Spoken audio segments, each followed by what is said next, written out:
Hello YouTube, this is Morgan Airspeed Prime here with my last Sword Art Online Alicization anime review. This one is going to be for episode 47, which is called New World. And yes, this is the last episode of the Alicization arc, but as you saw at the end of the episode, it is not the end of Sword Art Online. There is going to be another arc to cover in the anime, but it will take quite a while for that to first of all, be finished in the light novels, but then we will get to it because at the end, it says Kirito will return. It talks about like the inter-intelligence war, and of course, the name of the arc is going to be Unital Ring, which light novel readers will know. But of course, none of the volumes have been released officially in English yet. But I do know that that is the name of the next arc. So also stick around until the end of the video, where after my review for this episode I will discuss the big announcement, the SAO announcement that they put out to coincide with the end of Alicization. So that's going to be really fun as well. But yeah, this episode I thought they did a really good job covering the final bit of material here for this final episode. And this is obviously an extended epilogue is how this is in volume 18. And I thought they really did a great job here in terms of all the Kirito Alice stuff, but then especially the action set piece at the end against the Abyssal Horror.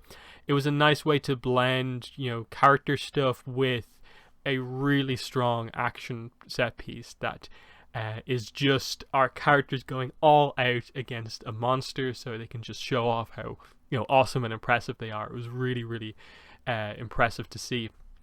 But yeah, we have to get into all the character stuff that happened here. So of course we knew that Alice was not doing so well at the end of the last episode. She was feeling down, and as we find out here, lonely in the real world, because she kind of is on her own, at least until Kirito and Asuna woke up. She had like all the other people interacting with her, and like Rinko, she likes Rinko, but she misses being part of her own world. And we of course know again from the last episode that the connection to the ocean turtle is currently down, that until they can get that back up and running, the underworld and the sort of second stage of the plan to unite humans and artificial fluctlights going into the future can't come to be. But what we get here is of course Alice mailing herself disassembled to Kirito to get away and to get to speak to him one-on-one. So he gets quite a surprise package there in the post and has to sort of assemble her and put her on charge as well. I thought that was a nice little detail there of just the plug socket plugged in. And we find out that she's angry with Kirito because basically from her point of view he left her behind, that she wished that she could have been there for him as well during all of that time. And even though it was nowhere near as long, like he spent 200 years in there protecting the underworld, whereas to her on the outside it was only like, I suppose, a couple of days, including the time like afterwards where like Kirito and Asuna didn't wake up yet. But still, she's been lonely all of this time, and she wants to know why he decided to sort of do this on his own and without her. And he says it's because you are my hope. You are the hope for the future of this whole project. And again, that is the significance of Alice within this arc. That's why the whole War of the Underworld was basically for her. And especially from Kirito's perspective, and eventually kind of Wrath's perspective in this, was to do this correctly, not use Alice for military use, but to truly bring a new form of being to life and do it in the right way. And that's what Alice has to represent. That yes, it's going to be lonely until more of her people, I suppose, can come into the real world and they can reestablish the connection to the ocean turtle so they can go back into the game. But she is the future, and that's what she represents.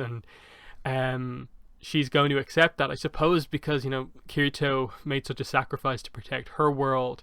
She's sort of willing to make that same sacrifice for the future of both worlds together. And it was just a nice emotional moment, again, getting across the idea that even though this is sort of the artificial flux light, the light cube inside of a metal body here, Alice, Kirito and Alice can still have a very emotional scene where she gets across how lonely she was because of what happened, and Kirito can, explain why he did what he did. It's just stuff like this is what the hope for the future is, that humans can interact with artificial floodlights exactly like that, just like we saw they were able to do the exact same in the in the underworld itself. So really good stuff. I like that immediately after this, she kind of calms down. They tell Rinko what happened, and she's like, okay, fair enough. Stay over at Kirito's. It's fine. Come back tomorrow. She wants a tour of his house, and they go to the dojo, and they get the practice swords out, the wooden practice swords, and of course she wants to spar. And I like the connection here of that the spar between Suguha and Kirito back in the second arc was kind of a pretty notable scene to get across. This is this character dynamic that they're going for with these two, and they did the same thing here, because again they're both sword users, so of course this is an important thing to do. They clashed in the game, now they're going to clash in real life, and again highlighting the emotional stuff from before, but also that physically they can have this fight, that Kirito can still fight flesh and blood, and this time it's Alice with metal and light cube. And yeah, I liked it. I really liked it because it was just this really intense blow, and they just obliterate both of the wooden swords. And Alice has such momentum when she swings that she basically headbutts Kirito, and that's what sort of wins her the fight and nearly like KOs Kirito. So that was a pretty fun scene, and just a combination of them talking and then this kind of fun little action scene really helps kind of Alice to kind of calm down and feel better about everything that's going on. And that obviously builds up to the scene at the dinner table where we get to finally meet Kirito's father, who I think even before this, like, was he even mentioned? I think they said like what his job was or something like that, but we hadn't like seen him.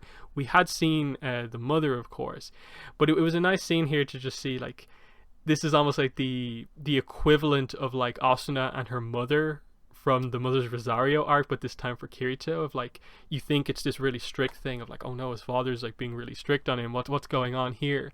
But it was just he wants to know that Kirito has a kind of clear plan for what he wants to do. And it was nice to kind of show, that Kirito is the hero in the game, but in real life he is just sort of figuring out what exactly he wants to do as he sort of transitions from high school into college. At the start of this arc, he obviously made the decision to go to America, and Asuna agreed that she was going to go with him wherever he went. But now he's made the decision to change that up, and instead wants to go to a sort of technological university, but in Japan. With the idea being that he eventually wants to work basically on the ocean turtle again to protect the underworld going forward, and I suppose also help to develop, I suppose, better bodies for the underworlders as they transition to becoming part of the real world also. So I think that's very, very fitting. We saw that he was basically doing this style of thing in the Mother's Rosario arc with the technology to sort of to help Yuki sort of go to school with Asuna, and sort of it was primarily developed for Yui. And so this very much fits with that idea of like, yeah, even furthering this idea of being able to get AIs into the real world. So I think that was a very important just piece of character development for Kirito in the real world, to be like, oh no, okay, there's no need to worry about going to different places. They're sticking in Japan. That's fine for Asuna as well. But it means that we don't have to sort of change location necessarily, and I think that's good. And I liked Alice speaking up at the table. I actually just liked that like Alice and Suguha were talking about Kirito as well. That was just a fun, nice little thing. But she speaks up and is just like, she knows this is a kind of serious moment between Kirito and his parents. She even calls like his father, because I suppose she didn't hear what his actual name was, so she just kind of said it. And speaks to like, he is the hero of my world, and that like my father didn't understand me when I was a knight, but I think now he does. And I like it. Kirito's father's just kind of like, oh, we know he's a hero in this world and in the other world, and he finally makes the joke and shows that he has a sense of humor. It's just like, isn't that right, Black Swordsman? And hearing that from his father is just kind of like, oh, for Kirito, and that was very very fun to see, and just settling like what exactly we're going for. But then we of course get to the important stuff here, the return of the underworld, which is that Alice gets an email, basically unknown email from an unknown sender. It's like a puzzle, and Kirito, with the help of Alice and also Yui, figure this out. And this is another really important scene, because what I liked here is that they pointed this out in the light novel in the narration, and they couldn't quite make it here, but if you made the connection, it's a really well done scene. Kirito, with the assistance of both a bottom-down AI and a bottom-up AI and a top-down AI, solves a problem. So Yui, obviously representing the more, I suppose, less technologically advanced AI, the more basic one that we met first, of course, and then Alice representing the AI that is basically a whole other form of species. Two characters, both very very important to Kirito, working together despite being so different, and just highlighting that there is almost this kind of three different types of beings in the world: humans, bottom up, and then top down AIs. Just fun little connection to show just even just the development of things, of like that Yui at the time was this very advanced AI, but Alice is basically a human, but she is also AI. I just really like that moment here to see the two of them interact. But they basically find the IP address for the underworld.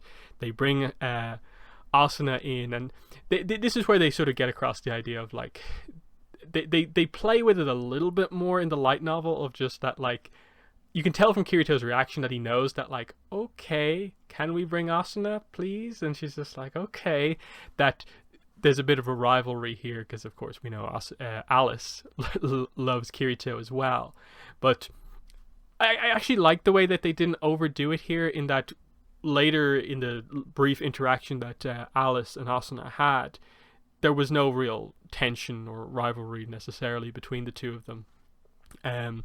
Because I think it's the 200-year point that she stayed behind for Kirito, I think is the clearest example of like as much as there are other characters who like Kirito, no one is going to get in the way of Kirito and Asuna's relationship. So I actually thought that was well done. But it builds up to, you know, realizing that this is probably the work of Kayaba when they get to Rinko. They all together, all three of them here, Kirito, Alice, and Asuna, dive into the underworld now that the connection has been restored, which we find out at the very end of the episode in sort of an extra scene. The Kayaba robot has been the one to restore the connection underneath the water. So they did that sequence a little bit differently in the light novel. They just randomly opened up a new section of the epilogue with a robot randomly repairing a connection, and then later on you make the connection that like, oh, Kayaba sort of transferred himself into the repair robot and that sort of thing. But instead they kind of, I think, just had the robot body directly make the connection here, which I think just visually in a very short amount of time accomplished what the novel took like a few pages to get across.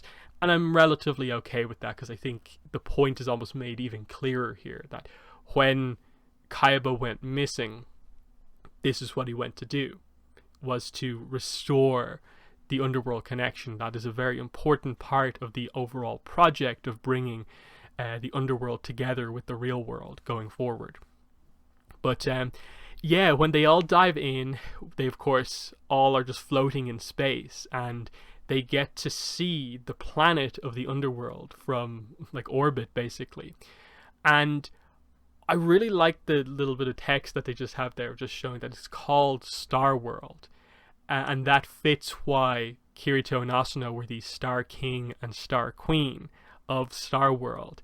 And then especially focusing on Alice here, as she gets her first look at, you know, her own world from so far away, and it doubles her desire to protect it and get down there and be part of it again. She's just so happy to be back in her own world, even though so much has changed. You can tell it's more technologically advanced, and especially when they turn around to see the fight taking place in the skies. Really, really cool. So we're introduced here to the descendants of Ronier and Ties here. Obviously, a good amount of time has passed here, and instead of being sort of integrity knights, they are dragoncraft pilots. And again, the light novel goes into a little bit more detail explaining the context behind all of this exactly. Obviously, from the second names, you get that they are descendants of Ronier and Ties, as well as the way they look. But the idea is that they're piloting dragoncraft, which are technology that Kirito, during the 200 years, developed, and they've sort of transitioned integrity knights being on top of actual dragons to them being special pilots who pilot dragon craft, which are ultimately based on the dragons, and they make that connection. Again, you can read Mooncradle, which I don't know what they're going to do with animating Mooncradle or not. Mooncradle gives you more context on this as well. They're volumes 19 and 20, which take place after this, but are their own kind of separate arc that kind of vaguely cover at least some of the time period during those 200 years. It's not the strongest story, but if you want more context, that's where it is. But yeah, they are fighting the abyssal horror in the skies here, which is this obviously giant eye-like thing. It's like huge, and it's got all these tentacles that can also fire like beams and so on. And it's just this cool kind of pilot sequence. And of course, they're struggling with it. Like they together basically make the case of like they will fight to defend the underworld. Also, they'll go down if they have to do this. But then they just fly past Kirito, and he's just standing there looking absolutely epic. And I loved this sequence. This whole sequence was just like pure hype, as you know, the cool poses for all of the characters as they just cut to them. There's no real dialogue outside of them activating their abilities, and it's just Swordland playing big attack, victory. The other piece of context from the light novel is that the two pilots here, the descendants of Ronier and Ties, both sort of note that the enemy that they're facing here, the abyssal horror, has sort of returned, having previously been defeated but not fully destroyed by the Star King and Star Queen. That basically the attacks that we see Kirito and Asuna perform here, they did in the past during their 200 years. That is now sort of forgotten from their memories. And it destroyed the creature in the same way that they did here. But there was nothing in the past to destroy the little bits of it that were left. So it was able to like retreat, reform, and come back. But now the significant thing here is that we have the third member of the trio here. That Kirito sort of defeats the thing in combat, giving the opening for Asuna to basically rip it apart with her giant sort of Stasia power assisted meteorite strike that she basically does on it, which just explodes it into so many different pieces.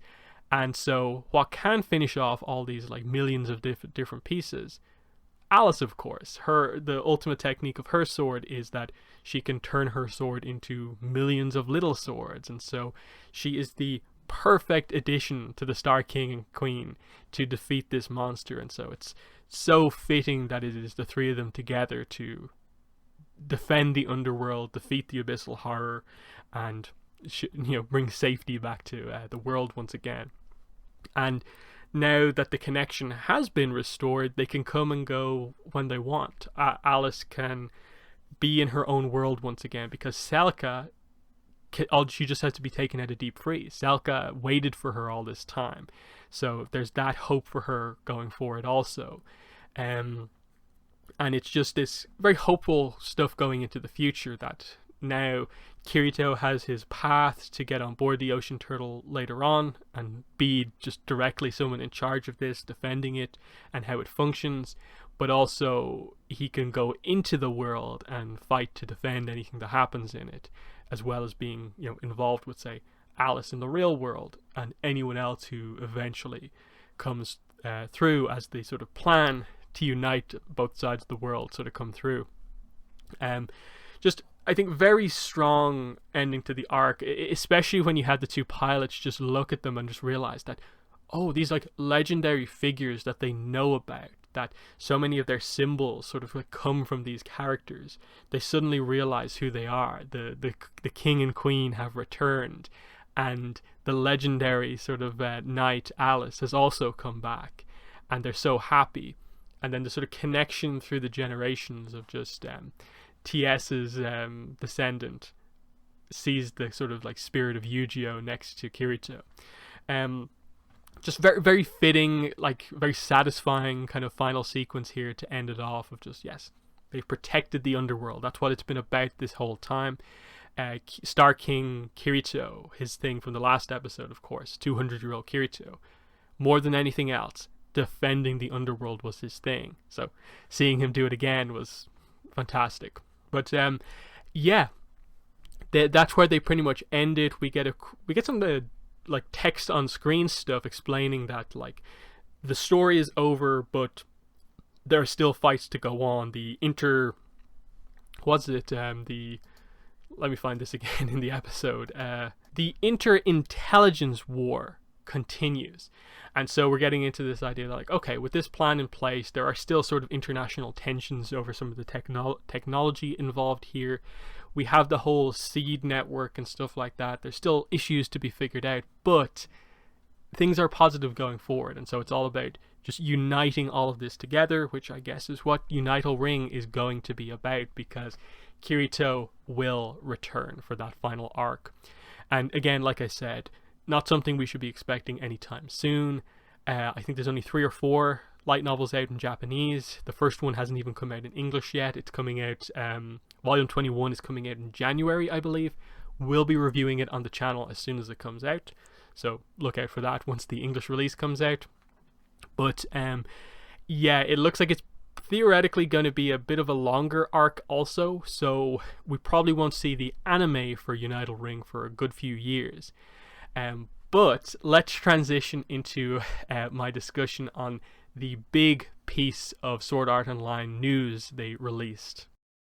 So here is the big announcement. Sword Art Online Progressive Animation Project started. Visual and announcement video released. So official site, announcement video, and our key visual here is, of course, day 1 in Aincrad Asuna. Obviously the floating castle that is Aincrad itself. Really, really strong visual. It gets across the idea that I guess Asuna is going to be our focus character here rather than Kirito. Not to say that Kirito is not going to play a role, it's just I suppose Asuna will maybe get the spotlight that little bit more, which I think is ultimately fitting because she is the beginner, and I think that's a more interesting dynamic. Kirito is the experienced player, even though he has to adapt to how the game changes, of course, at the start. But he knows so much about the game, being a beta tester. So him being the sort of experienced foil to our inexperienced Asuna is perfect, and that's how it plays out in the progressive light novels. So this is a very, very exciting announcement for me. They also, here's the video here on Twitter. Let me get it back to the start. So I'll just turn the sound off because there's not much to it. You can see here there's a little bit of animation in this, which gives me hope that we're not too far away from potentially getting this. That I don't think we're maybe going to be waiting like a bunch of years for this. But yeah. Now, a lot of people, you may be wondering, like, oh, wait, did you just miss the date here? 2022, November 6th, 2022. My understanding of this is that it's not a release date, like when Progressive is going to air. That is just in universe. That is the day SAO launched. Within the in-universe timeline. That was the day the game Sword Art Online in-universe was released. That was day 1. That was when Kayaba activated his plan, which is SAO. And I think that's what it's just referring to, that because Progressive is basically returning back to the start to cover Aincrad in a lot of detail, as we see here. We're going back to day 1, and let's cover basically every floor. That's the sort of intent behind SAO Progressive, is to cover every single floor. Now, where it is right now, there's been a massive gap between the last volume that came out and whenever the next one's coming out. But they have covered the first couple of floors, because it's basically one volume per floor. And then the other thing to remember here is that they did cover some progressive in the first season of the anime. The whole first floor boss battle that we see and stuff like that, with Diavel and stuff like that, that's from progressive. That isn't in volume 1 of SAO.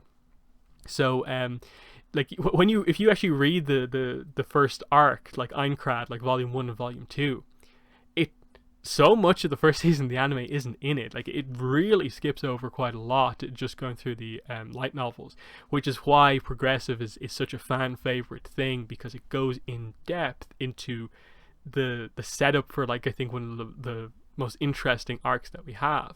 People love Aincrad and just the mechanics and so on, and finally progressive is what covers that in the right amount of detail. So again, they have like 6 volumes, so I guess that is enough for pretty much like a full season, because like typically they do like, what is it, somewhere in the region of like 3-4 episodes per volume, and most of the progressive volumes are fairly long, especially progressive volume 1.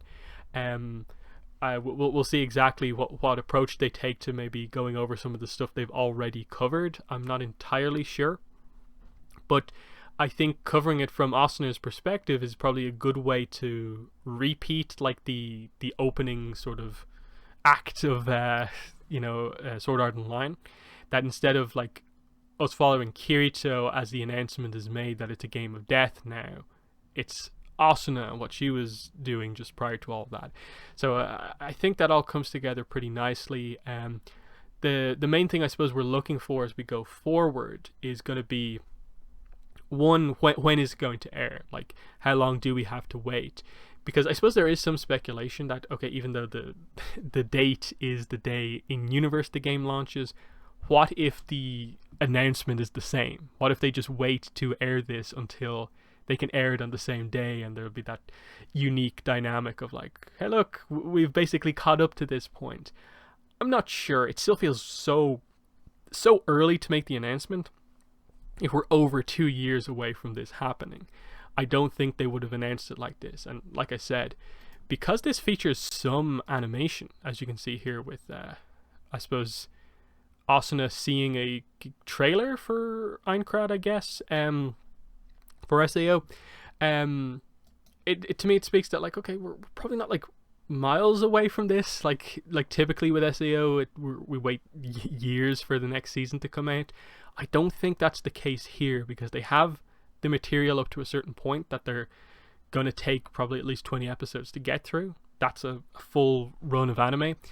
And I suppose in a similar way that I don't think when Alternate Gun Gale Online was announced, we were waiting too long for that to come out. I'm hoping that it's more like that because it's kind of a side project, but it's a side project with a ton of hype behind it, because we're going back to tell the story everyone wants, that they'll be on it for like not, so we won't be waiting too long for it to come out. So yeah, I'm so excited for this. Like, I loved the final episode of Alicization, but that plus this announcement is like one of the best days ever to be like a Sword Art Online fan.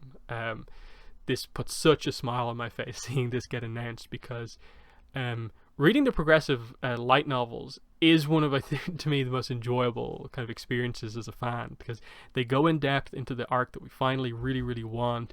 We're going to get to explore Kirito and Asuna's dynamic a whole lot more, because it does go like floor 1, floor 2, floor 3, floor 4.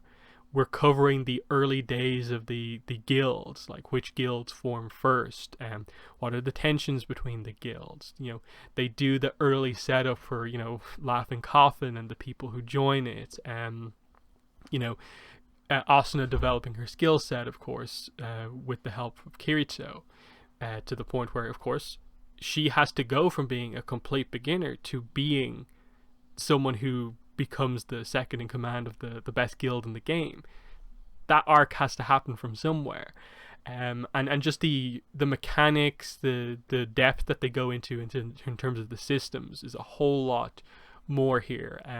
Especially early on, like you get stuff like Kirito teaching Asuna the way the sort of weapon upgrade system works, and she becomes surprisingly attached to like her early swords. There's so many great moments, and I hope they give the scenes the time here, and that they acknowledge that one of the strengths of Progressive is the detail it goes into, and that they give that a chance to shine.